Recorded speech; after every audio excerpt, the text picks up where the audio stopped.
We are in Road Atlanta. That's right. Coming to you live from Road Atlanta with Bino 86. And yeah, it's Yep. Hello. it's a truly a one-of-a-kind experience being there from a virtual world in the real world. Or is it the real world in the virtual world? Well, What do you... before you confuse me,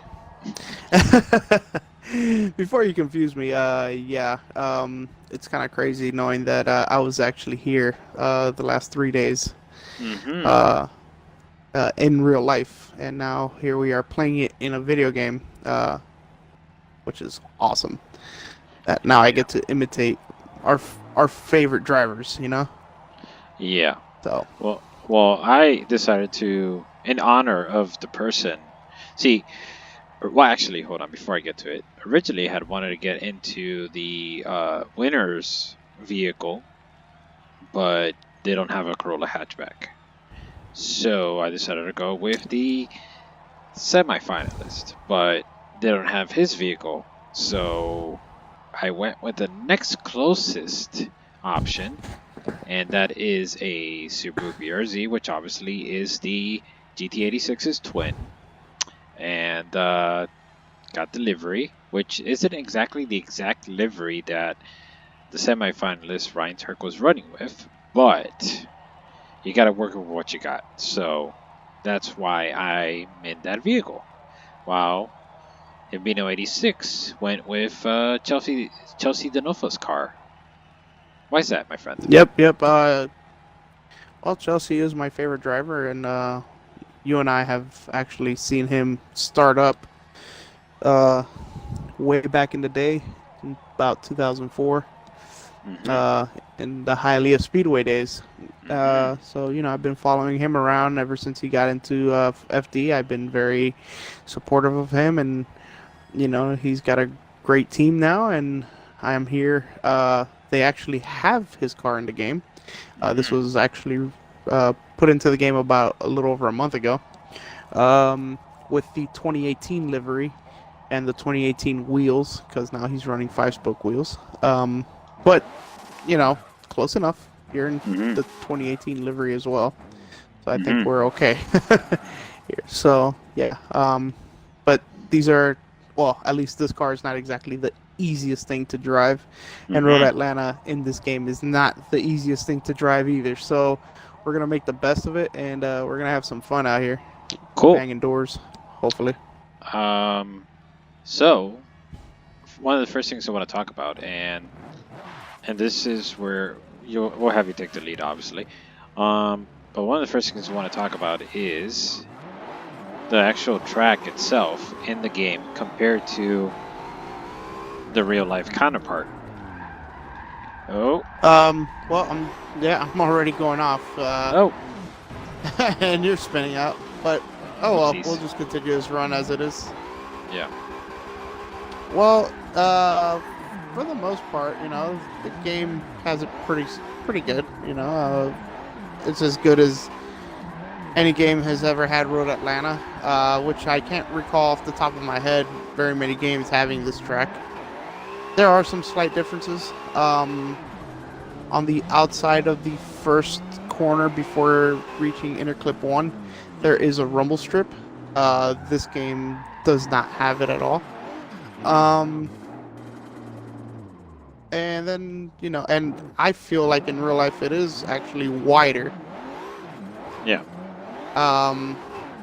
But then again, you know, it's all perspectives. Oh boy. I'm doing it again, but even worse than the first time. Anyway, but yeah, so I mean, it's and then, you know, there's the little nuances, things surrounding the track and all that that are a little bit different. But you know, that's just getting nitpicky. As far as, you know, sand traps and stuff, it's pretty accurate. You know, it's a fun track. It's a fun track to drive. I'm assuming it's fun in real life because all the drivers love it, and it's fun to drive in the game too. So I like the challenges. Yeah. It's definitely a challenging track, especially when you're going down the first turn, big straightaway, hard on the e-brake, dropping a gear, and then finding the right time to get back on the power. And you gotta get on the power. You gotta be careful getting back on the power because it could really upset the car and cause you to whip out into a spin out. I mean, if you got the angle for it, I mean, you could theoretically save it, giving you a lot of room for error. But yeah, you got to be very mindful with certain areas of the track on how you actually, how much e-brake, how much you got to, you know, how much power you got to use to get back into the drift once you e-brake, and that's what makes it challenging, and it's also very fun. I mean, some of these tracks they can be easy to get boring because they really don't push you to really think about what you need to be doing to keep the car in drift. And this track isn't like that. You got to really think about a lot of variables, or else you could be just like this. You could easily just mess things up. Ugh, God. There's a lot of things about this track that make it very interesting. First off, I mean, the entry is a very fast entry coming into a very slow part of the course. So you know, the whole slowdown thing is the first challenge while trying to come in. Oops, sorry, didn't see you there. Yeah, go ahead. I'm just letting it stay with me a little bit here until I gun it. So you know, in real life, a lot of the drivers are coming in about 100 miles an hour, some up to even 110. But then the next challenge is ever since 2012, when they redid the layout of the track. Well, now instead of going into the first turn of the horseshoe, now they're coming into the second and getting on the throttle at the right time, not transitioning too hard to make the car get too much angle. You know, all these things are very important for you to get up the hill and with the right line and speed to attack the horseshoe. So, I mean, it's definitely challenging. You know, you gotta just find it just right. I was trying right there, and it didn't work too well. And they want you to stay outside through all that, and outside going into the horseshoe, and then another challenging part is going from the outside zones to that inner clip, because on that part of the track it is slightly off camber, meaning the track is falling away from the inside. So that's another challenge. And then coming out of the horseshoe has presented challenges for drivers doing tandem. You know, they'll transition out of it and they'll lose the guy in front of them, you know. And then the rest of the course is kind of straightforward, I would say. But yes, it does have a lot of challenges that I feel like, you know, the drivers have to get past, you know, and it definitely separates the men from the boys, or the boys from the men, whatever. Boys to men. What? Boys to men. Dun, dun, dun, dun, dun.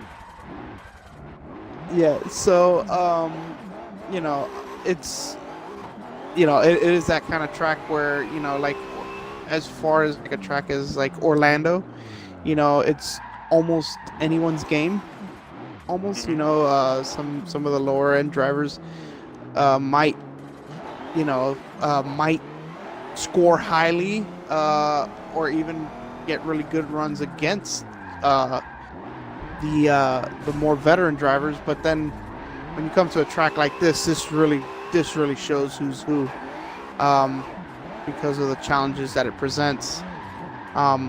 So, and I'm glad that I live close enough to come to this track every year because it's such a great event. And even this year with some of the added challenges that we'll be talking about later on, it was an incredible show at the end of the day. Was it still an incredible show, even with all of the weather conditions, all of the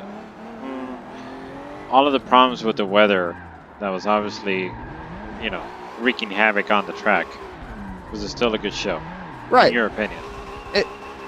Yes, it was a great show. Considering, we have seen FD drivers in the past in the rain not do so hot, especially in courses like Long Beach, which can be justified because a lot of that course is going through a parking lot, which is full of oil and stuff. And so when you add rain to that, it brings the oil up and or whatever, and yeah, it's pretty hard to drive on. I do not blame the drivers, but we've seen them in other courses where there's rain and it's been kind of a mess. But yesterday at the event, it was wow. I felt like they really stepped up to the challenge. Ooh. Unlike me right here. Uh-huh. The drivers just looked really well, and even though a lot of them were, I'm not doing very hot. A lot of them were mentioning, hey, it's a challenge and we're doing our best, and I'm like, wow, I think they did really good considering, what I've seen from them before. I think, they are really out there, battling it out. Mm-hmm. Well, I think there's some backstory that you're missing out. Because I recall talking with Fabino about the event before it even happened. He was following the weather religiously, as if he was a storm chaser. It feels like a meteorologist in training, checking every single day for the weather conditions, the 7-day forecast, the 10-day forecast, checking the radars, checking whatever piece of information that he could just to get a clue as to what was going to happen at the actual event, so that way he could be prepared for it.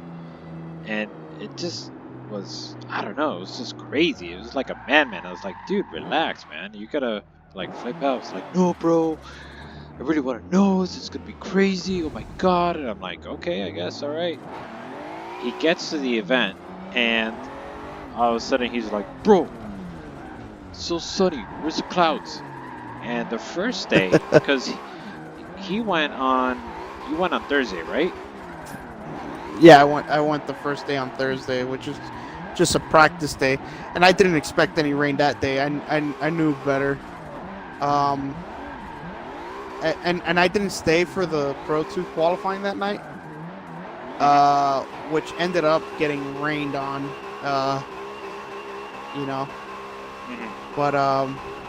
But yeah, so I expected that, but Friday to me was supposed to be a whole nother story. Yeah. And because Friday was forecasted to rain, but then what happened? I think it didn't rain at all, right? Not at all. It was hot. I was on fire practically. And sunny. There was clouds that oh, my bad. You're good. I'm doing what Chelsea actually did, but we'll get to that later. So yeah, Friday was just hot, miserable. Some clouds were rolling, pulling off of on getting there. Anyway, so yeah, I was kind of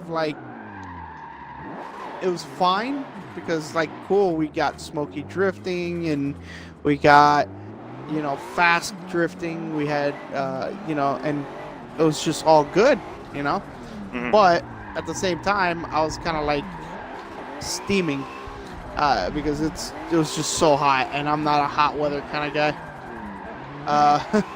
I like it cool, and That's why you left Florida. yeah, partly. I like my seasons. But yeah, I mean, it was just I was miserable out there. Luckily I brought a cooler full of drinks. I was good there. And an umbrella. I brought an umbrella.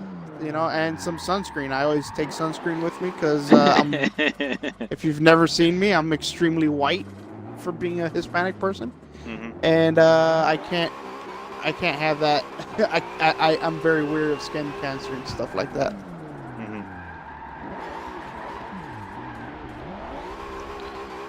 So that was Friday. Saturday, it was dry in the morning, as far as I can recall. Well, actually, at the start of the event, it was dry, but then eventually the rain started to come down, and it came down hard.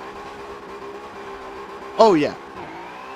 So me being there, the start of the top 32, sunny, hot. It was fine. I mean, for the most part, because considering what we've seen in the past. Dry is better.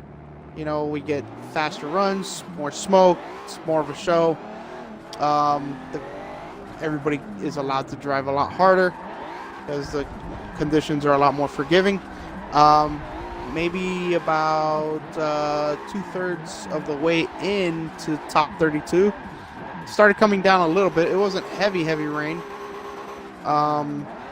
Whoa.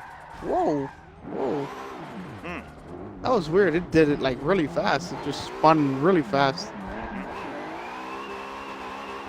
So anyway, it just started drizzling, but it didn't really diminish the show. It just kind of carried on. Then the halftime break came. And it just came down. It was just miserable. It was just so heavy, the rain. Yet I was out there with some friends of mine. We were just walking the pits and just trying to get all the free swag we could, and luckily you weren't too close to that. Anyway, yeah, we were just trying to get all the free swag. Talk to, I saw a few people from Florida. I did see Kevin Phillips. I talked to him. It was cool talk. Yeah. Kevin Phillips. KP's the way to be. The founder and creator of the infamous KP Zone. Oh, that's right. Yeah, so it was cool talking to him. I did see Chris Suwannee. Oh, damn it. Or Chris Swan. Yeah, it's all good. I saw him. He was out there. We talked for a little bit. It was cool to see him. I saw Alex Schlegel. He was a Pro 2 driver. And my friends met him, and they thought he was cool, and it was, it was kind of cool seeing a few people out there. And I know I saw a few other people. Joel Garcia from Drift HQ, working with Alex Schlegel as well. So I saw a few people from Florida. It was good to talk to them. And did you get to talk to any of the pro drivers? And if so, what was the conversation about? I didn't really have a conversation with any of the pro drivers. I did see Kyle Mohan, and he asked me what car I drove, and I said, well, we actually talked last year, and he was like, oh yeah, you got a Miata, and I was like, yeah, and he was like, oh man, you're my people. I was like, oh cool, Nice. But I wasn't really able to get too close or too interactive with a lot of the pro drivers. I mean, they were just I had my people to attend to, and I know that they were busy, but I did sit on Friday, sit next to Chelsea Denofa's uncle.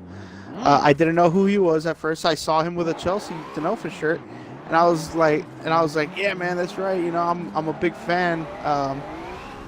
And he goes, oh yeah, and I'm like, yeah, and he's like, well, I'm his uncle. And I was like, what? And I'm like, well, I'm from South Florida, so I kind of saw him, you know, growing into this, and it's kind of cool. He was like, yeah, and, you know, he was telling me, like, a lot of little things that happened within the team. I mean, not major details, but things that we already kind of know, you know, about the cars and all that. So, Yeah.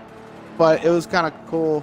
His name was Mark. I'm guessing his last name was Denofa, if he was brothers of his father, of Chelsea's father. So if his brothers with his mother, then I don't know. Did he get his ID to last confirm? name- Because for all we know, this could be an imposter, an identity thief. Yeah, I'm not gonna go into that. Yep. So anyway, but it was just cool. It was kind of a cool experience to, you know, sit with him and talk about all the stuff going on and whatnot.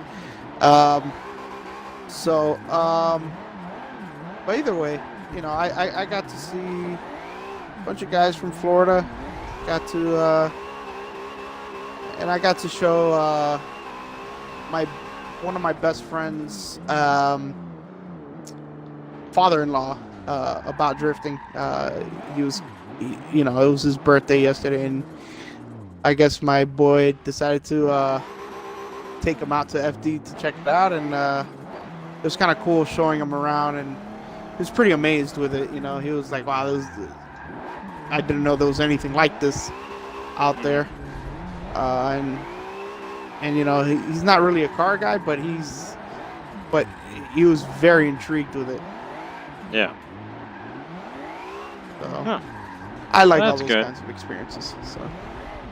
Yeah, it's definitely a good thing to try to get like people who aren't car guys per se, or people that just wouldn't necessarily have any sort of information about the sport, and just to sort of kind of like dip their toes into it to kind of get them initiated, and not only just to see their reactions, but to sort of kind of like help the community and the fan base, because it could help potentially lead to other people maybe taking notice, whether through word of mouth or through social media. I mean, that's the thing that you hope for. I mean, it may or may not lead to it, but you hope that it would do that. Get more people interested in it, and I think it's beneficial to everybody to do more of that. I believe. Of course, and I'm always the kind of person that has always liked to like show the things that I love to other people, and it was just awesome to be able to teach somebody about something they've never seen before, never even heard of, you know, and for them to actually come out of the experience saying like, "Wow, that was cool," you know. So it kind of gives you a good feeling that you like cool stuff. Why don't we start filling in the event? Let's fill it. Let's start filling it in pretty deeply. Let's get deeper. You know? Didn't Ryan Sage say something like that? Yeah, it's just something like that. So let's take the words of a great man and let's just put it to practice. Let's fill it pretty deeply. So. Okay. Okay. I'm about that.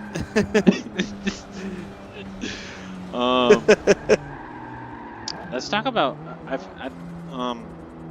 was thinking this time around maybe we'd do things a little bit different, in the sense that why don't we talk about some of the drivers in particular and their progression through the event, instead of maybe like bring up some battles here and there, but I want to focus more on the drivers and in particular progression through the event, and just to go over that. Maybe that'll help us try to get a better sense of what happened at the event, because at times it's more difficult to sort of try to remember the individual battles and the intricate details that occurred that maybe led to a victory or an advantage over the other.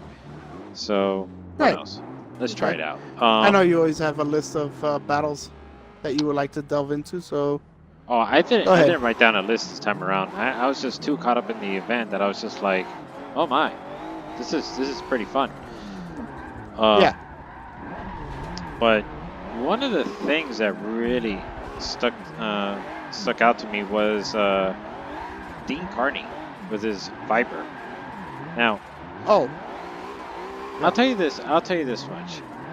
I think you were the one that told me that his Viper is like the most aggressive, ridiculous, arguably the fastest car in the Horizon game. Is that correct?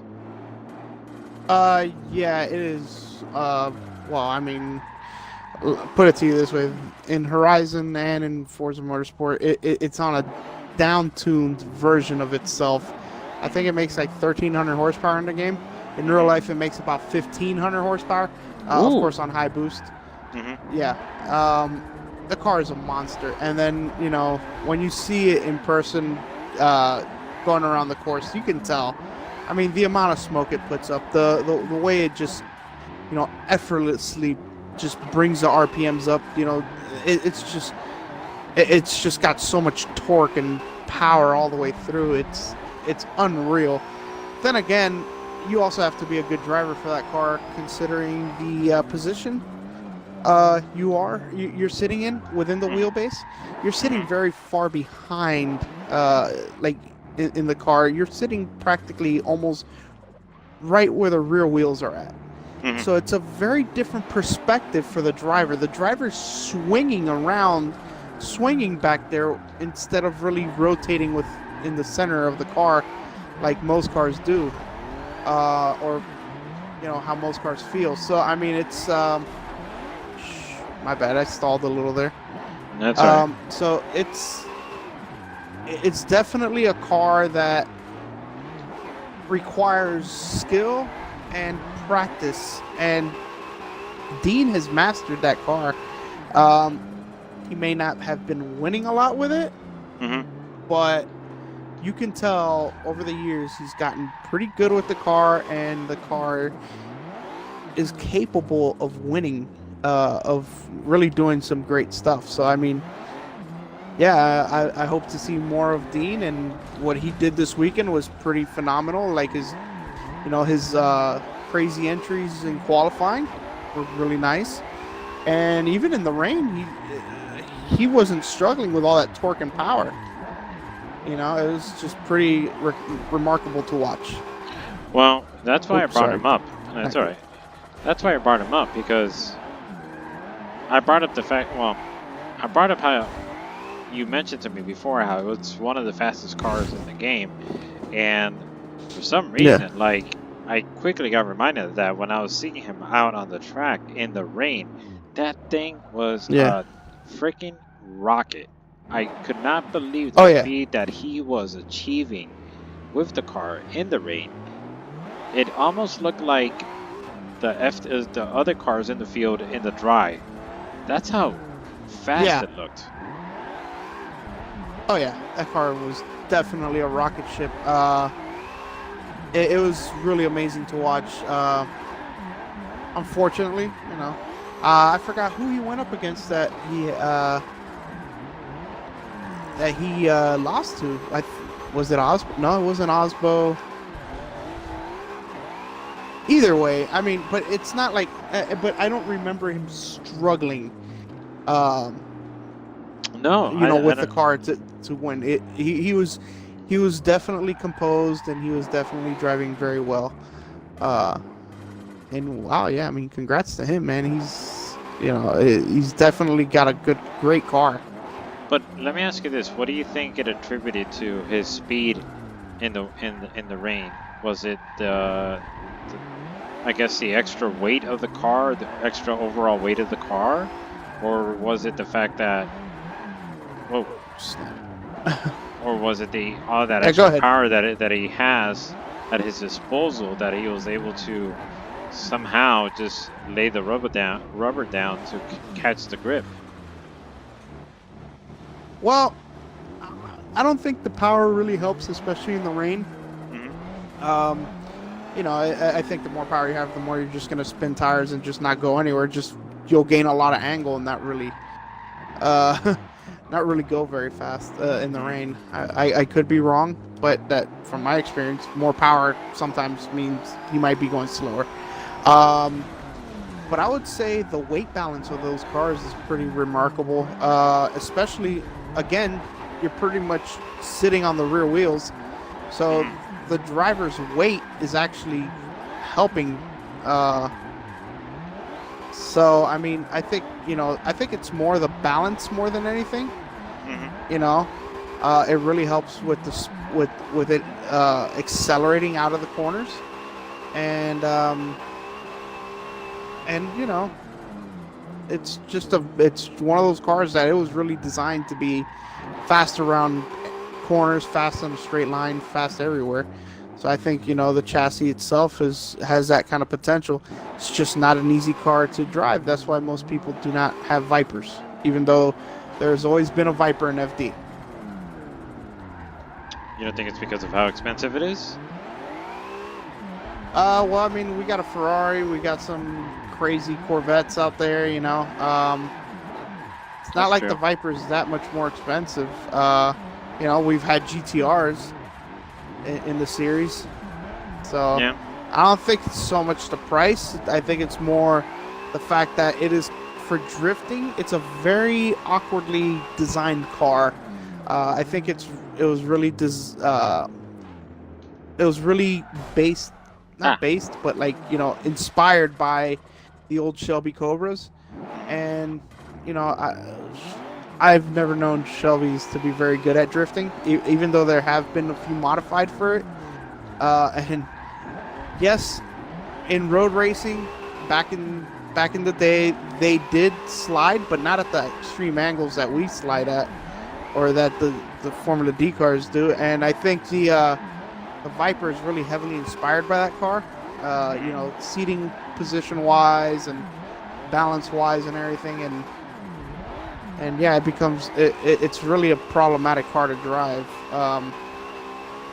But Deane and his team have really got it down somehow, Well, talking about problematic cars, why don't we talk about the electric Camaro? Ooh, yeah. Well, if I may say, it seems. I don't think there's much wrong with the chassis itself in this case.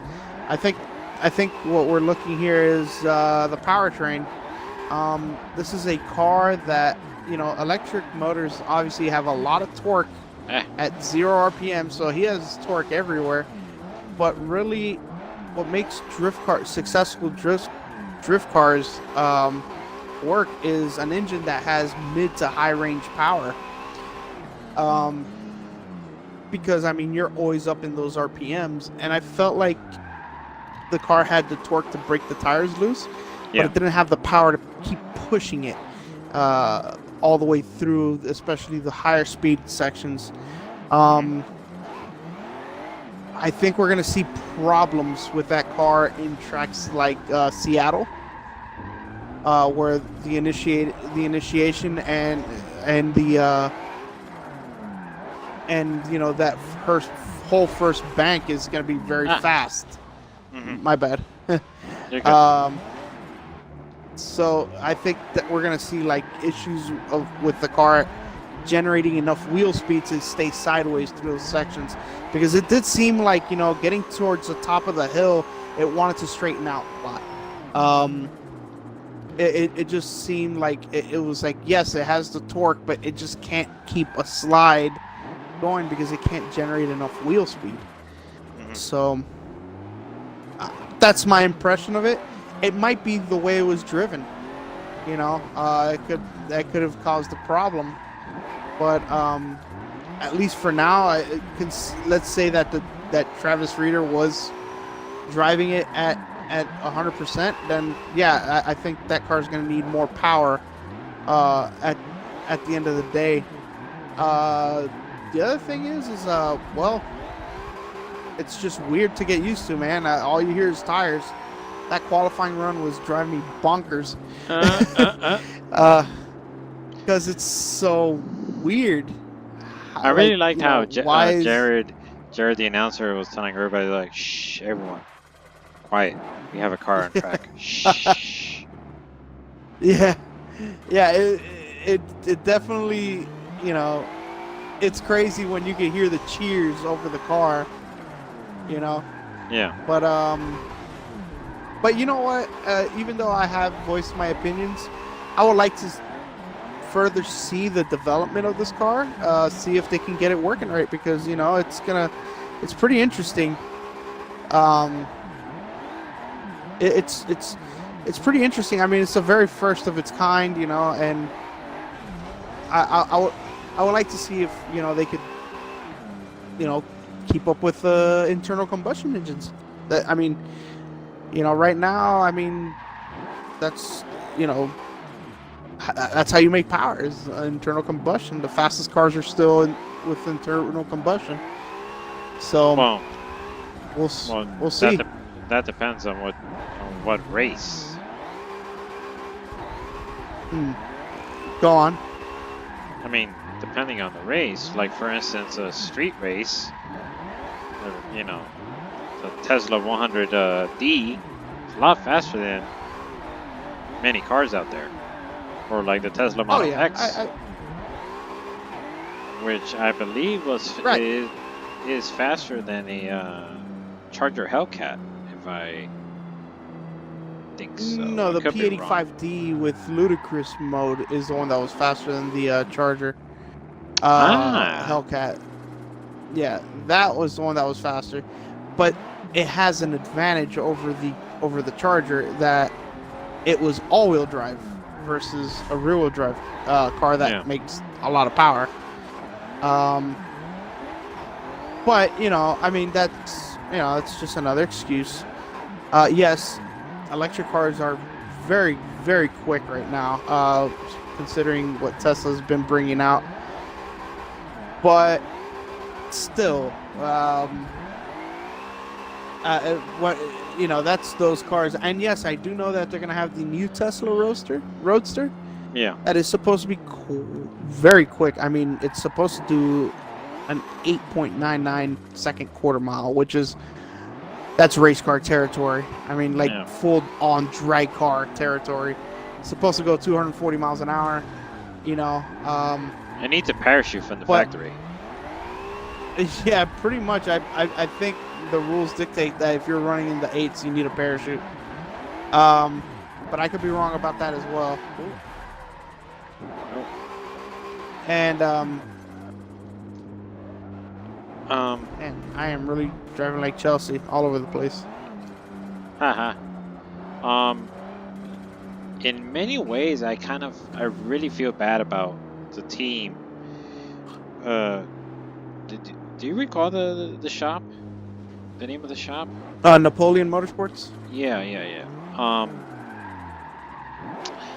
I really would hate to be in their shoes right now. And at the same time, I do and I don't. I do because in many ways, electric is the future. It's heading that way with a lot of series. You see it with Formula E. You've been seeing it with Le Mans. Well, the WEC. Yeah. So some sort of electric powertrain has been getting attached to all these different racing series, and for me, for the longest time, I felt that it was a matter of time until we're going to see that in Formula Drift. Well, I'm sorry, not necessarily Formula Drift, but in the professional drift series. Now, in what form, I didn't know. I mean, I thought we will get some sort of hybrid sort of setup, where for me, in many ways, I felt like that would probably be the easiest, because it works as basically as a power boost.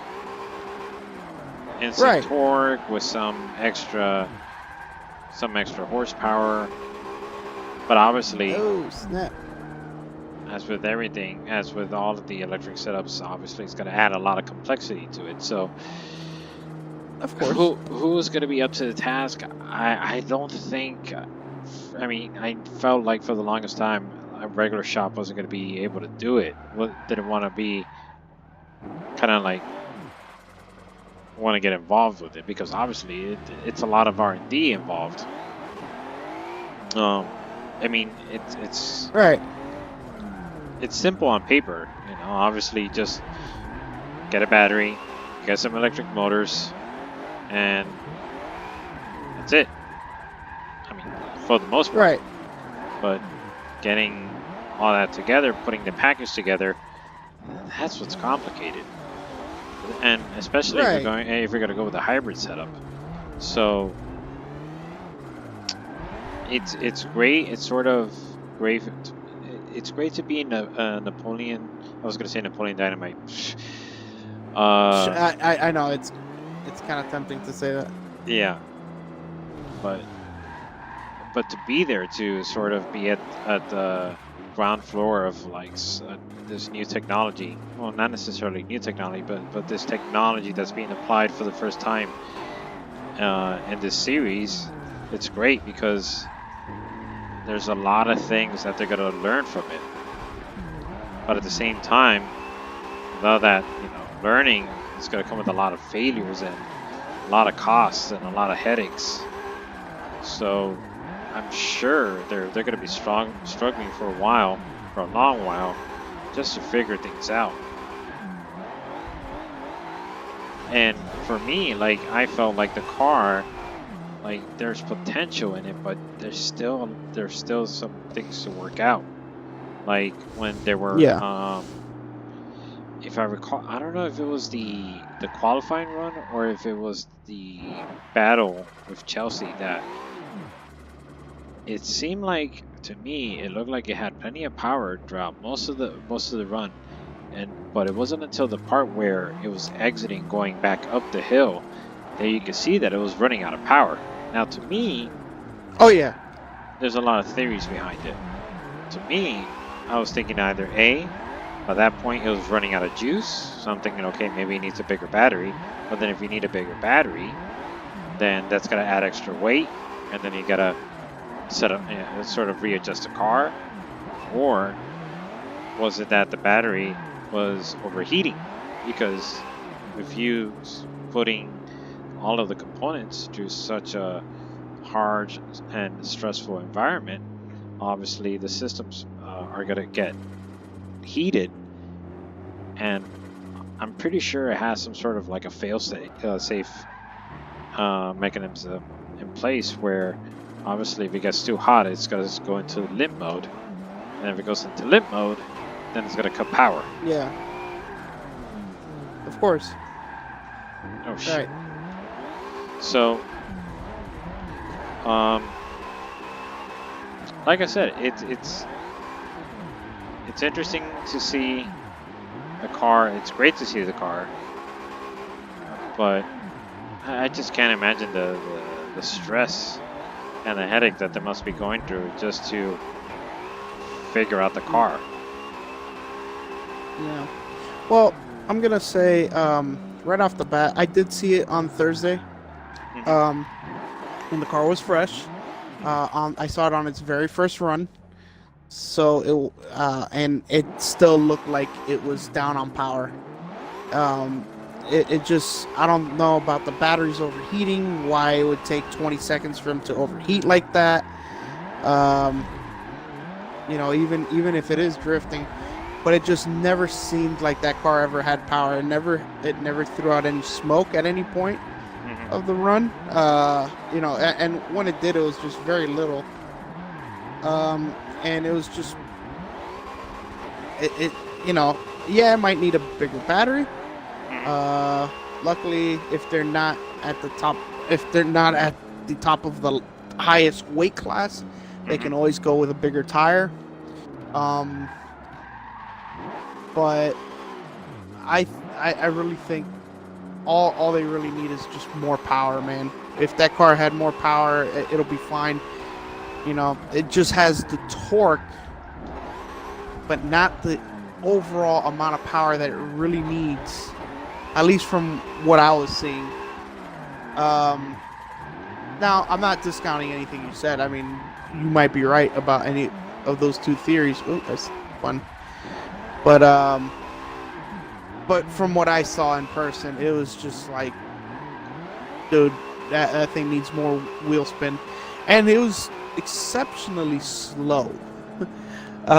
Maybe because due to the lack of top end power, you know, it wasn't. It just, you know, a lot of people were having trouble following it. Although, you know, Chelsea didn't. Oh, I put it in reverse by accident. Chelsea didn't have any problem following the car during his battle, but there is a video circulating of Fredric Aasbo, which I saw that in person as well. Fredric Aasbo following the car, and Fredric Aasbo does not make a lot of mistakes. We've come to know this about him. And he was trying to follow him through the horseshoe, and he spun out because he just couldn't follow a car that slow. It was just it was really bad. And then when you saw Chelsea leading, he took off on him. He just really laid it on him, man. So I'm not saying electric cars are not good. I just think that, you know, they need to put a little more R&D into it. You know, a little bit more money into it. You know, because it's obviously not working right now, not at this level. Yeah. I mean, I think what would really help them considerably is having some sort of manufacturer support. If, let's say, for instance, Chevrolet likes to sort of like, I don't know, I'm not going to say open up their legs, but extend their arms, extend their arms out even further. I mentioned legs, opening their legs, because I mean, you want to fill it in, right? You want to go deep and fill it in. Yeah. Okay. All right. So I see where you're going with this. Family friendly, remember? I don't know what you're talking about. All right. Anyway, go ahead. We're good. Oh. Ooh. But Chevrolet likes to sort of extend their arms or reach into their pockets and sort of be like, hey, we see what you're doing, we like what you're doing, and we like to get involved and maybe lend a hand, send over some of our engineers to sort of kind of like help you out a bit. I think that'd be great. That'd be awesome. Because, dude, if you think about it, one of the main reasons why manufacturers get into racing is for R&D. I mean, right. The idea behind it is to stress test their vehicles so that they could, in turn, make better cars. That's the idea. You don't always see it applied, or you hope that it is applied. So, obviously, this could be another, I guess you could say, this could be another test bed for the manufacturers to sort of to get involved and get some more extra data points on this technology, stress testing this technology. I mean, if I recall, I mean, I could be wrong, but isn't Chevrolet getting involved with Formula E or? Ooh, I don't know that, but I do know that, you know, eventually, you know, they are going to be making electric vehicles.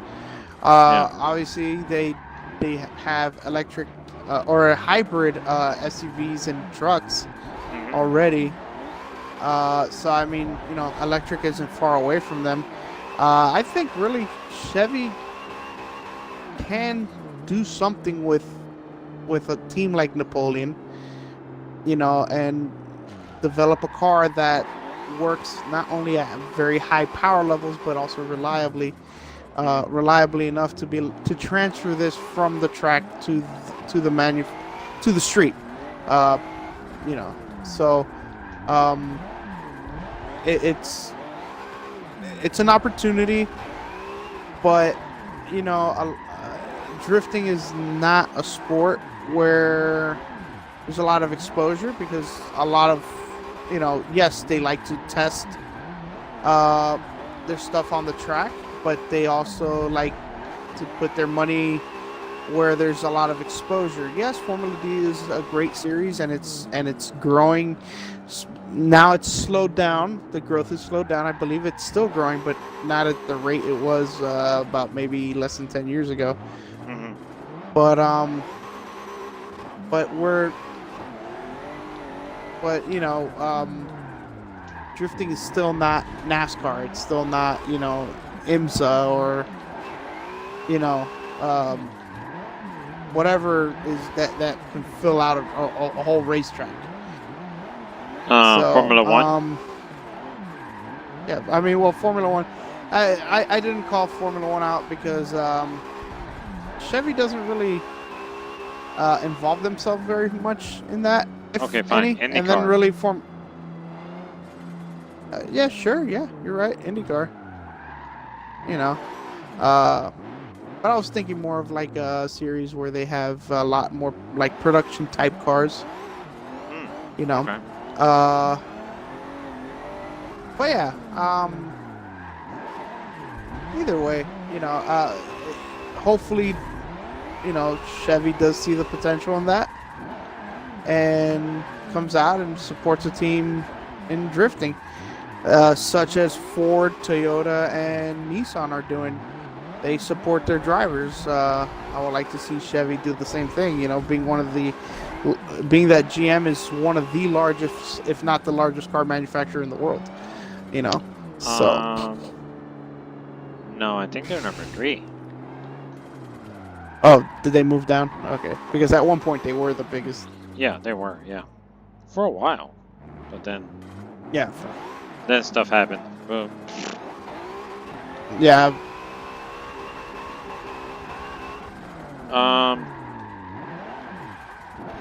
Let's switch gears. Let's move on. Let's talk about our boy, your boy, my boy, self-proclaimed king of spring break, Mr. Pat Goodin. Well, now he's called Passionate Pat Goodin. Ooh. Yeah. Sounds like a hotline sex operator or something like that. Hi. Are you feeling lonely tonight? Well, don't fret. What can we... Call this number and have Passionate Pat Goodin feel you deeply. Oh, boy. I guess that's the theme of our show today. Anyway, so... You know, shut up. Anyway, you know that, well, you know, and maybe some people who have heard us before know, I'm not exactly the biggest fan of Pat Goodin. You'd love to hate him. Some of my friends know this is... Yeah, I guess you could say that. But at the same time, man, you know, I'm happy that he's having an opportunity to prove himself with a car that actually works. You know, I can't just totally hate the guy, you know. There's a part of me that's I want to, but you know, hey man, congrats to him, man. I mean, obviously Matt Field's old car is really working for him. This thing is definitely built, and Pat is proving himself to be quite a contender, you know. He took out my favorite driver, which I think is one of the most talented drivers in the field, Chelsea Denelfa. Before the event started, he was 6th in points, so you know, it's not like Chelsea's a slouch or anything, but he definitely got him, and I was a little irked by that. But it was such a weird coincidence, because it was at the point where there was midway through the keyhole, right? Yeah, right before the second interclip. Yeah. And it was just it was a weird coincidence because it was wet. And one thing I noticed during the course, as it was wet, there was a lot of shifting. I mean, I'm sure you heard it more than I did, but I heard a lot of shifting. Like, the driver's messing with the gears a lot. Like upshifting, downshifting, upshifting, downshifting. And it just so happened that Pat was in the middle of upshifting. And as Pat was upshifting, because it sort of slowed down his car, or better yet, he didn't propel forward as Chelsea thought he was going to go. And at that moment, Chelsea kind of like his car kind of lunged forward and made contact with Pat Goodin, which in turn led to Pat's victory. Yeah, because it ended up turning Pat around. But I mean, honestly, it kind of bothers me that they're shifting so much.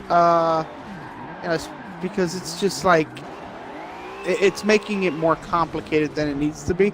I get it; they want to be able to control their wheel speed, and especially in the rain, that helps a lot. And maybe Pat's car is a little top heavy when it comes to power. It has all the power at the top. Sorry. Oh, thanks. You But anyway, you went in deep that time, didn't you? Not deep enough. No. Oh. Anyway,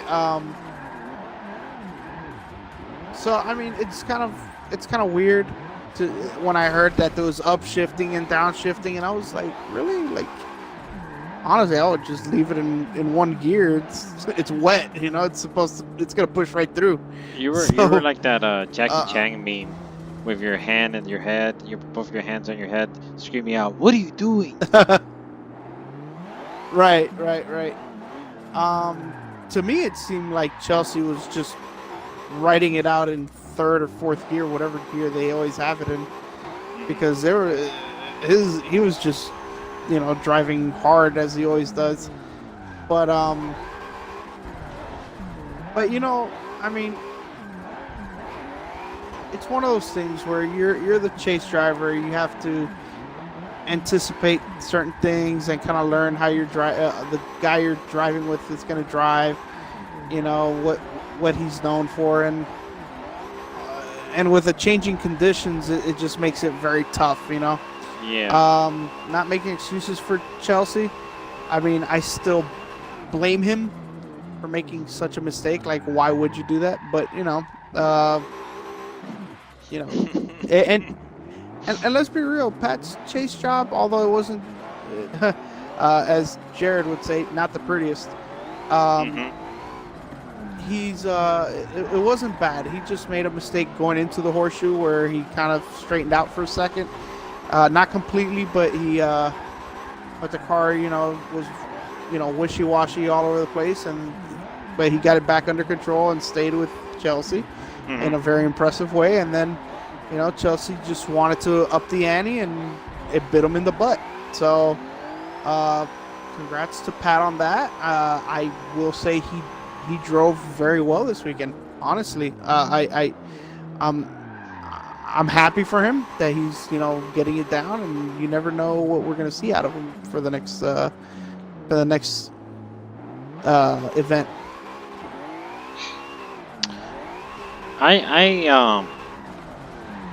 Oh shoot, and okay, there we go. I was a bit confused by the I guess the newfound appreciation for Pat. They were really selling it. They were really selling the whole passionate part of Pat. You get it. It really seemed like one of those like underdog stories. Like, oh, this guy, he's been through a rough patch, but it's like that movie How Stella Got a Groove Back. This time it's how Goodin got his groove back, and Right. Well, it just took I'll a car, just say the right this, car. Yeah, I'll just say this. I'm not gonna credit that to Goodin. I'm gonna credit that to Jared, for just selling that to the people. Like, I heard a lot of people cheering for Pat. And I was kind of like, okay, whatever. They don't know him. I'm sure you were screaming out, why? Why? Now, look, well, yes, I did use a little bit of colorful language when Chelsea lost to Pat. But, what can I say? It's well-deserved by Pat. He drove well, and, yeah. He's made it to two top 16s in a row and a top 8 at this last event. That's, I think this is his best finish yet. And, I'm pretty sure we're going to see him in the Final Four, maybe even in the finals sometime, maybe on the top step of the podium. You just never know if he really does keep progressing with this car, because it's really working for him. And that car has won events before. That was terrible. That car has won events before, and it's a great car, man. It's a great car, and he's really proving himself to be a pretty decent driver. Why don't we pull over into the pits and sort of sidetrack ourselves with another topic that I wanted to bring up. Let's talk about the the potential idea behind the Umbrella Girls, and how I brought up the idea, the theory that perhaps you could get a sense of the teams with the biggest budgets by the amount of Umbrella Girls per driver. And well, nah, that's gonna make me sound sexist. Oh, I was gonna say the quality of the Umbrella Girls. Okay, that is definitely sexist, sir. There's a door right there. You can step right out. I'm just saying, look, me That's just rude. me and my friend, he's not exactly a car guy. You know him, Brandon. Yeah. He was definitely intrigued. Well, I hope his wife doesn't hear this. Oh. They don't listen to this. But I was like, am I leading? You're leading? Anyway, you're on the right. Yeah, it was definitely. I know. I was, but you're just so far ahead. But it doesn't matter. Anyway, he was definitely intrigued by some of the models. By the budget, and he was intrigued by the budget. Yeah. Yeah, and obviously the bigger teams, Nitto, Tire, Falcon. Yeah. Yeah. It's quite suspicious that some of the drivers had 2 girls, not 1, but 2. And if you notice also, some of the drivers had to share girls. Like, you see all the girls running, chasing after the camera, obviously. Come on, that's part of their job. Right. And I've seen that before, of course. They're not gonna be like, hey, we need 32 girls for 16 drivers. That's crazy. But you want to know how this idea stood out to me, because I'm there watching the halftime. No, not the halftime show. The driver introductions, the top 16 driver introductions. And you see all the guys, they're like, yeah, can't wait. All right, they're ready to get introduced. And then all of a sudden I see poor, passionate Pat Goodin. Just there, smiling, having the time of his life. But no girl around him. No Umbrella Girl to stop the rain from coming down on him and ruining his parade. And for some reason, for a moment there, I felt pity for the man. Well, I'm going to say maybe these girls didn't want to find out how passionate he was, so... oh, touche, sir. Nice. I Nice. had to stick a jab. I had to stick a jab at Pat there. Very I had to do it nice. once. But no, yeah, it sucks for some of the drivers that that they can't get umbrella girls or whatever, and obviously the more popular drivers or the drivers that were past champions, they're gonna get a little more recognition, and have umbrella girls. It's just part of the game. Pat, if you want umbrella girls, I suggest you win an event. So. Oh. So. Anyway. anyway. Yeah. All right. Enough. I'm gonna stop taking jabs at this guy. I think he's had enough. Let's get back on track. Before I talk about the winner of the event, was there somebody perhaps that you want to talk about, that you want to bring up?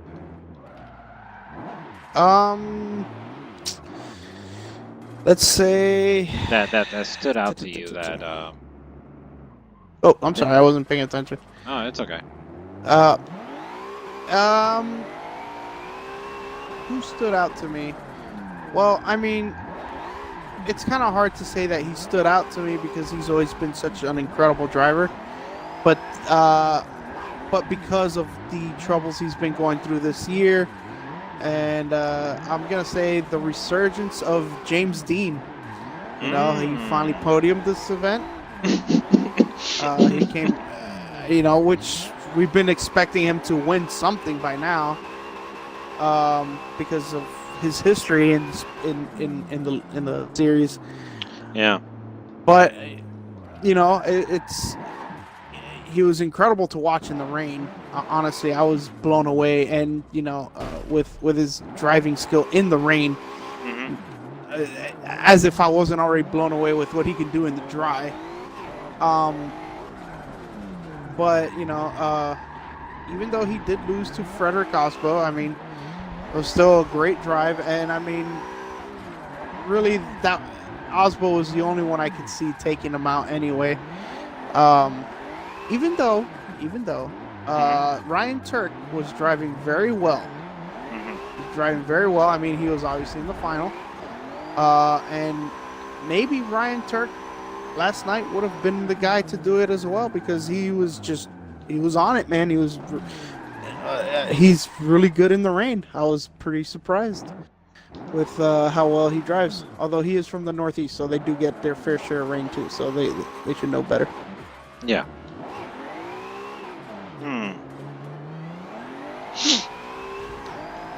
Yeah. Wait, what were we talking about again? I forgot. Standout drivers. No, I know, but the driver in particular. Sheesh. Oh, James? Ah, yes, that's right. Sorry, short-term memory loss happens with age. Okay. I could not help but laugh at Jared Deane's description of James Deane's season so far. How obviously it's a new chassis, but they've been dealing with a lot of gremlins.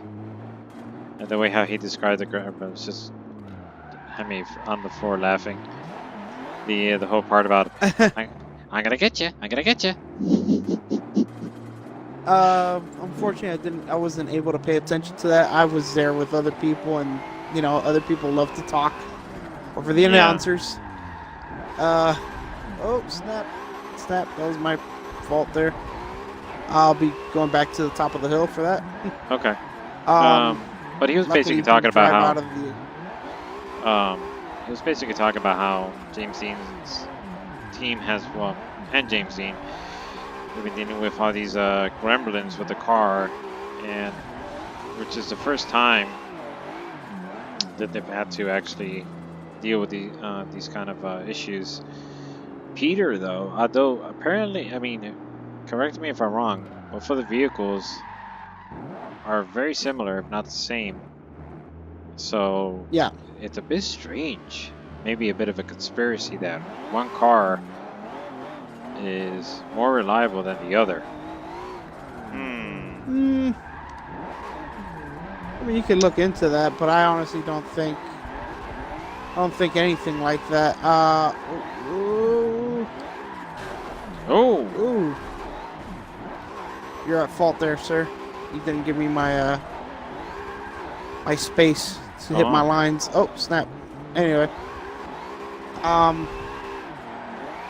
Yeah, I mean, you could look into that if you like. I don't think that's the case. I mean, obviously, James is the #1 driver. In this case, if they were to have team orders, I mean, come on, it's James. And don't get me wrong, I mean, Peter is a hell of a driver. And a Candyman. But, and the Candyman. I can't do the voice like Jared does. Oh, man, we need a recording of that. Where's Fonzie when you need him? Anyway. So anyway, oh, I got it. Anyway. I rolled over a couple of times. Oh, you might need a new windshield there, sir. Yeah, and oddly enough, my airbags didn't deploy. No, that's really weird. Manufacturer defect. But yeah, I mean... This might be a flood car. Oh, well, you know that Ryan Turk did... His first car really was a flood car. Yeah, I remember that. The one that he wrecked at Long Beach. So anyway, so yeah, I mean, nope. I don't think there's any real conspiracy theories there. It's just more like, well, they might have rushed James's car for whatever reason, and without really thinking much about it, and then, you know, now they've been in trouble. But I think whatever gremlins they have, or maybe, they didn't realize that some of the parts that they've got from some of the suppliers were a little faulty. Oh. You know? You just never know. I mean, it could just happen like that. Sometimes it does. You know. So, but no, I'm happy for James that he's getting back into the groove. And I expect to see him do very well in Jersey. And when Seattle comes, he might be a terror for everybody.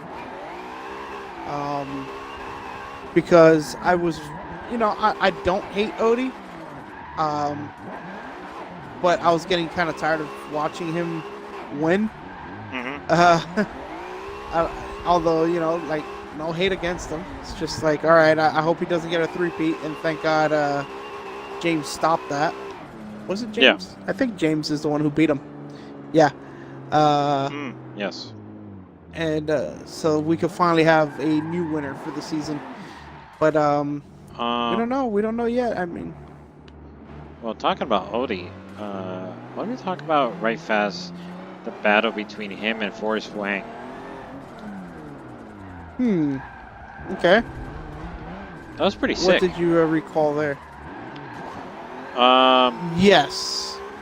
How it went one more time. I recall that. I recall it did go one more time. I recall how close they both got to one another. Yep. That was a very hard fought battle. Yep. It was in the actual rain coming down. It was very wild battle. And they both drove like they really did. It came down to little nuances that the judges had to they had to split hairs literally because it was God. Sorry. Yeah, so I mean, because it was just the judges really had to split hairs on that one because it was just, man, both of these guys are they're on it, and we just have to look at the smallest mistakes to really get it down, to get the show on the road, and it came down to, I believe, Wang straightened out just for a second on the first transition. I could be wrong about that, but that's what I remember.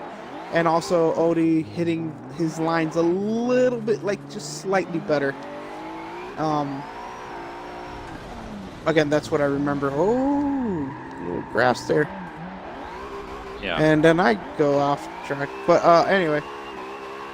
So, but yeah, I mean, you know, Wang is definitely still a contender for the championship, which would be pretty cool to have a totally new champion. Odie's would also be a totally new champion, but it's almost expected out of him to be up there because of his driving skill. Yeah, but I mean, yeah, it was great to watch. Here's another thing that thinking about that battle reminded me of something else. Remember how he hit the rumble strip at initiation, and that caused his bumper to rip out, Forrest Wang? Yeah. And then that sort of thing reminded me of the oh crap. Yeah, it's alright. The rumble strip right over here on the outside, causing some of the drivers some issues. Oh yeah. Well, we do know that in Von Gitten's first qualifying run, he debeated a tire. Yes, going you're through right. there. I forgot about that. You're right. And he still went through the rest of the track and scored an 83, which, yes, we know that's not exactly a high score, but wow, I mean, what an impressive run considering that he only had 3 tires. So, that was pretty cool. I mean, seeing that in person, and the car still looked like it was moving really fast. It almost looked like it didn't beat a tire. It was like just fine. So that just goes to show how well set up that car is. And I know Kazuya Taguchi had an issue, but that was during practice, which was not on the live stream. Which I need to talk about that driver as well as being a very well improved driver, a standout. By the way, he was really good. But there was a driver that went on the rumble strip, and then that caused his car to sort of like it upset the whole car, and then it sort of threw him offline and almost caused him to straighten out. And I think it was maybe one of the BMWs. Was it Essa or Dylan Hughes? I can't remember. I just know that he hit the rumble strip around here, and then it sort of caused him to straighten out. And I was just like, whoa. That's bad. I'll say this. Those rumble strips in person, when you look at them, they're very high. Very, very high. And then if you go off the other side onto the gravel trap or the dirt or whatever, it is a huge drop. It really is. Like, if you're there in person, you can see the rumble strips like raised above everything else. It's very high. So yes, I could see that upsetting the balance of a car, because it's just so much of a big difference between that and the actual road, and then the actual like parts, the actual parts of it that are very, like, you know, they call them the gators. Yeah, they're very rough. And I could see how, especially in drifting, how they can upset the car really badly. Especially on the way back. On the way back, if you hit them the wrong way, I've seen axles tear off. Actually, something that nobody saw unless you were there in person during the practice before the top 32, Chris Forsberg broke his suspension, his rear right suspension. His wheel is just dragging going back up the hill, and it was because he put a tire off going over that first outer zone. Sheesh. Anyway, so I'll place my car where he was at. He was practically like, no, hold on, kind of somewhere around here. Hold on. Let me back it up. He was somewhere like around here when and then I guess when he got back onto the track, Mm-hmm. it just ripped everything off from back there. Oof. So it was yeah, it was pretty crazy. But then he started getting practice runs again. I mean, it was early in the practice, and practice is about an hour and a half, so they got it all fixed. Obviously, his team is very well experienced on putting a car together, and they did it quickly, man. The car was back out, no problem. And we saw him drive as well. He was driving very well. So there you go. What was the helicopter? Where was the helicopter? Yeah. The helicopter is here on Forza. Oh yeah, that helicopter was down for maintenance. Ah. Bad Wondering timing. about that. Yeah. Oh. Ow. Yeah. That was bad. Do you mind if I get another car? No, that's fine. Go for it. Yeah, because I'm obviously having lots of struggles with this car. The way the power comes on and everything, everything about it is very violent. So let's see. Well, honestly, you're no Chelsea. I mean, if you were, you wouldn't have a problem with it. No, I know. I don't have that talent. So. Talking about helicopters, I gotta tell you, I really enjoyed the perspective of the drone that they used at the track, at the event. Oh, was that not amazing how it would drop down onto the track and then follow the cars? Yes. That was incredible. Incredible. Yeah. So. It definitely was. Yeah. And that just further re-emphasized my view that you really need drone mode in this game, in Motorsport 7. Well, just in Motorsport in general. They need to bring back Motorsport 4 and throw in drone mode. That's it. Yep. And drift suspension. Oh, yes, that's true. That's it. It'll be perfect. Oh, and spacers from Horizon 4. All right, now you're asking for too much. No, I want everything. All right. Okay, fine. Anyway, before we actually talk about the winner, I wanted to talk about something that was quite impressive to me. Was the runtime for the event. This event usually for me ends pretty close to midnight. And last year it was about 11:45 when it finished.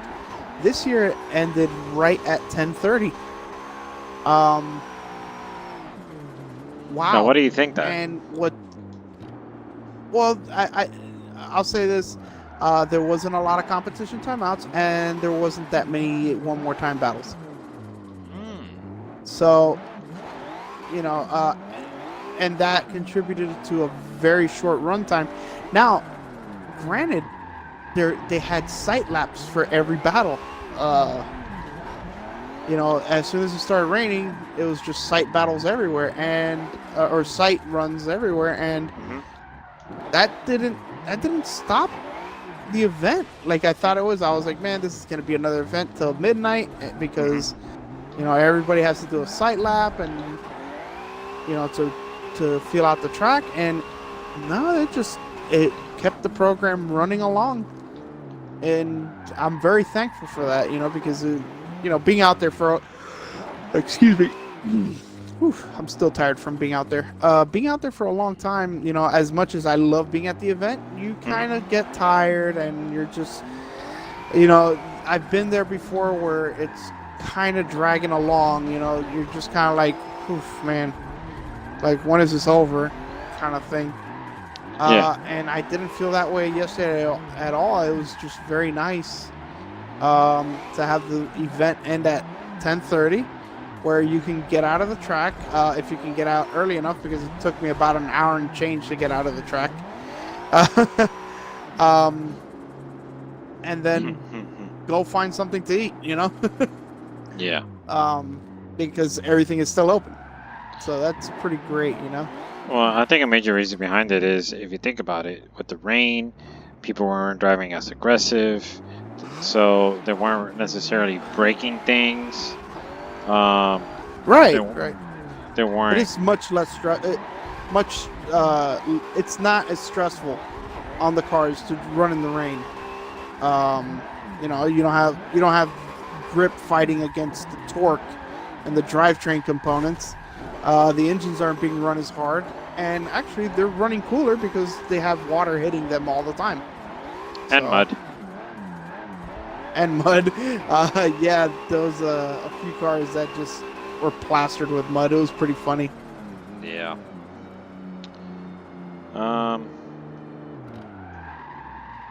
And the driver, one of the drivers that got hit with rain, mud, and fog, and everything between it, was the winner, Fredric Aasbo, in the Toyota Corolla hatchback. Yeah.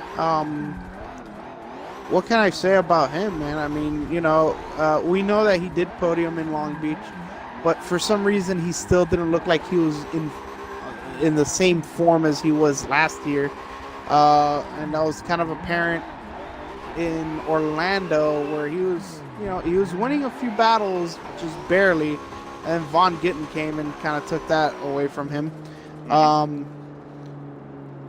But this event, he was just a clear winner almost every time, except for he did have a one more time, didn't he? I forgot against who. But even then, he made quick work of it anyway. It looked like Fredric Aasbo as we know him. Robotic, you know, very precise. The car looked nimble as it always does. And just, wow, you know, it looked like Aasbo, like that unbeatable Aasbo that we've come to know him for. So. I did notice a couple of things, some I liked and some I didn't like. One of the things I didn't like was that in almost all of his initiations, he would not get a lot of angle. And right. I think in many ways it has to do with his chassis. Because when you see the car, especially on switchbacks, and I'm sure you've noticed it, it's just because of the way how it's laid out in the wheelbase, it's just weird.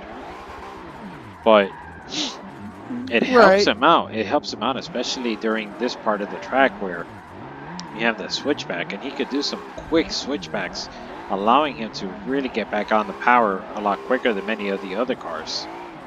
And right, I think, in my opinion, he had the car allowed him to have a clear advantage, especially on the switch, exiting out of the keyhole. Yeah.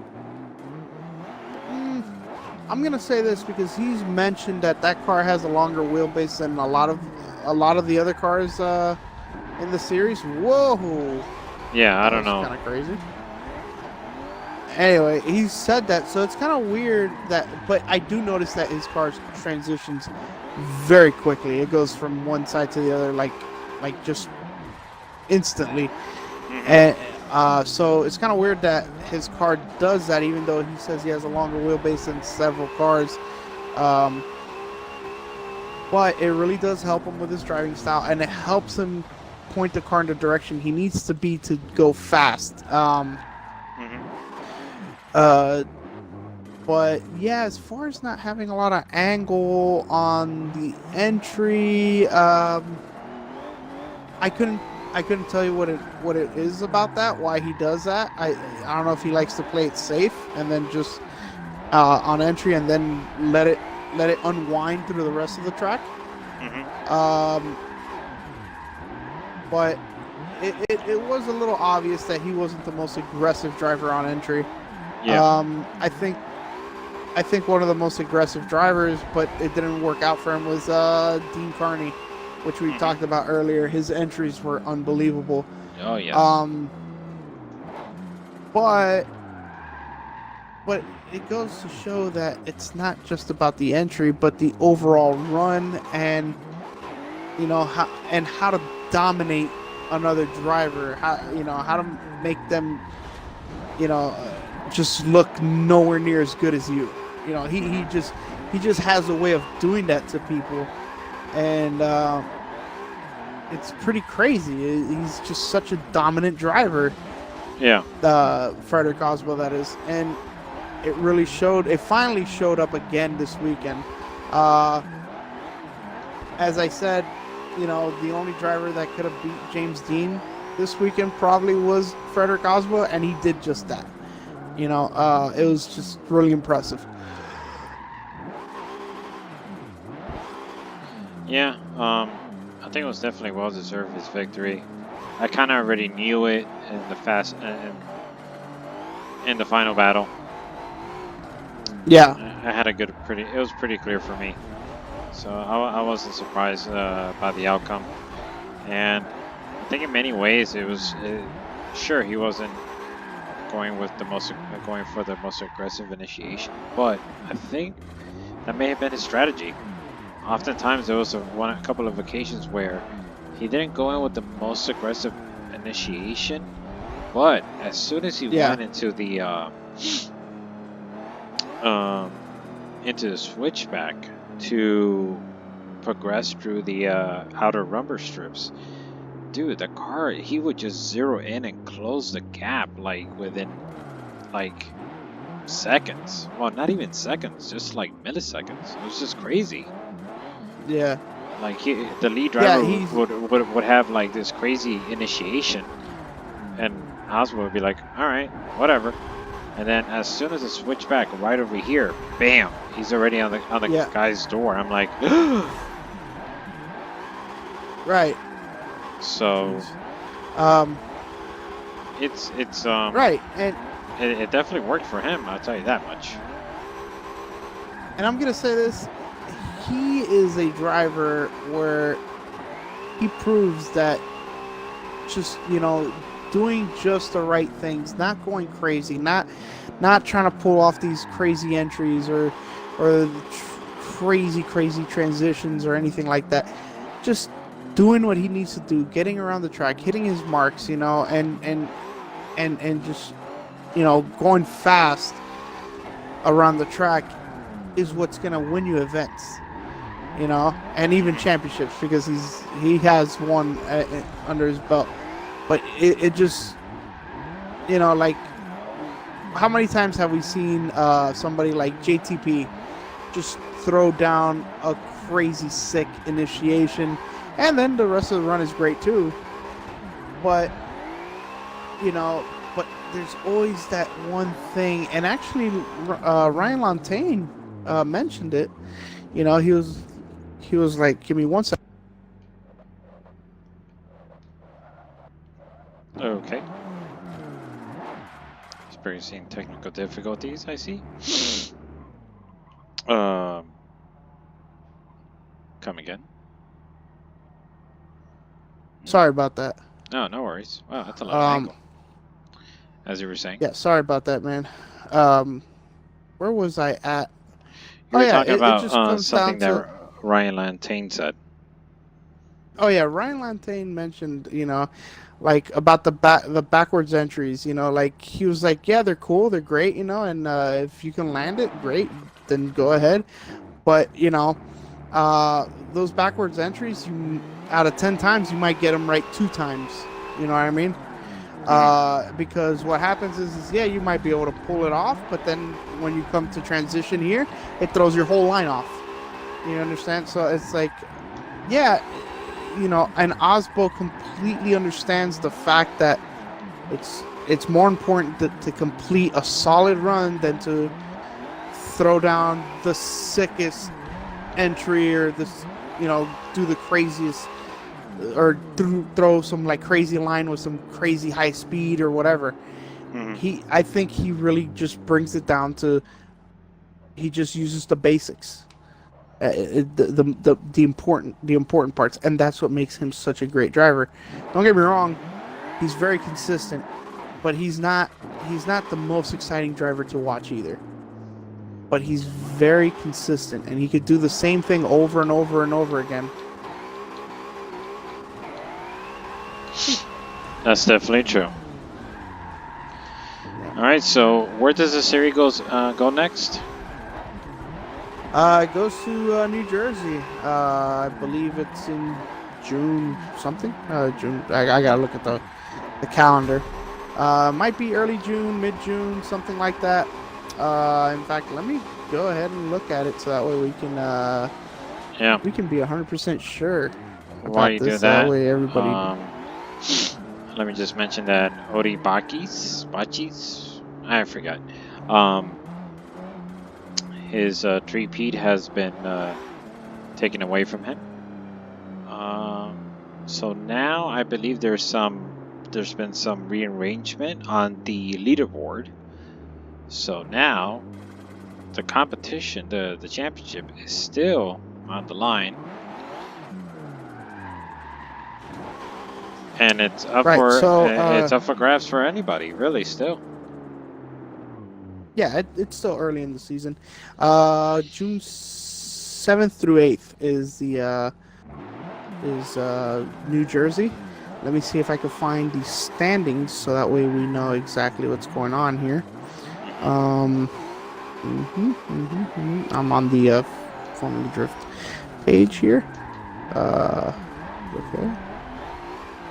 Okay. I do not have anything on the standings yet. But I do know that Odie is still first. I mean, it's hard to come back. I mean, to lose. I mean, out of 3 rounds, and you went to just because you dropped, early. That's to true. Drop down a position. So yes, right now we have Bakchis in first place with 257 points. Then we have Fredric Aasbo with 210 points in second place. Chris Forsberg is in third place with 201 points. So obviously Forsberg's been very consistent. So he's one to watch for. And then Forrest Wang has dropped down to fourth with 168 points. Then we have Peter Visick in fifth place with 155. James Deane has been bumped up to sixth place, while when he was previously in 11th place with 154 points, only 1 point behind his teammate Peter. Chelsea Denofa, 7th place with 138 points. Ryan Turk with 137 points in 8th place. Obviously, this event has helped him tremendously since he wasn't able to run in Long Beach. Stop right there. 9th place, Michael Essa. Stop right there. Go ahead. I will say this. Just trying to round out the top 10. Fine, round out the top 10. Round it out. Okay. So we have Michael Essa with 134 points in 9th place, and in 10th place, Von Gittin Jr. with 133. Sorry about that. Go ahead. No, this is what I was going to say. Who cares? What I want to know is, and what everybody else, I believe, wants to know is, where is Passionate Pat Goodin on the leaderboard? Well, I would have to see. I wonder if there's another. Oh, okay, view all standings here. Okay. Pat Goodin is number 14 with 101 points. Okay, all right. So he has a shot at the title. All right. Technically, he still does, believe it or not. Actually, I think almost the entire field can still do it. Let me see here. Except for Mitch Larner. Oh, Mitch Lanier. That's right. He's the Australian driver that hasn't come back since Long Beach, and he was actually pretty impressive. I don't know what happened there. And, oh, man. Something I wanted to talk about was Alec Honadell didn't qualify. That was kind of sad, considering we all know he's not a shabby driver, and he got bumped out, man. That was pretty sad, you know, being from Florida, you Yeah. know, supporting our Florida drivers.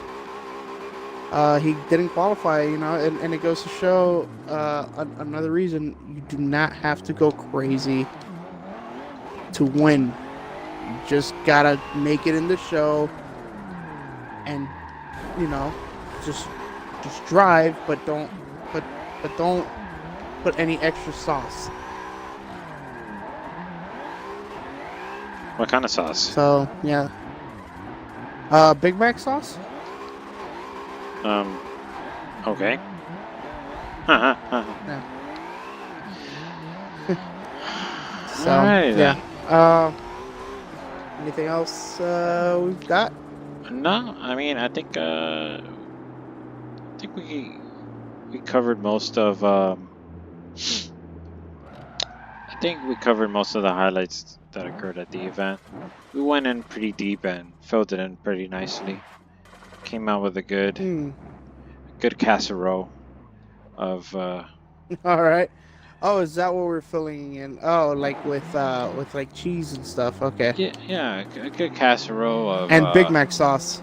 of thoughts, commentary, and yeah, I'm fulfilled. I'm satisfied. Yeah. So let's just round out this run, and I want to thank you all for tuning in. And Yeah. we hope to catch you next time. Adios. Yep.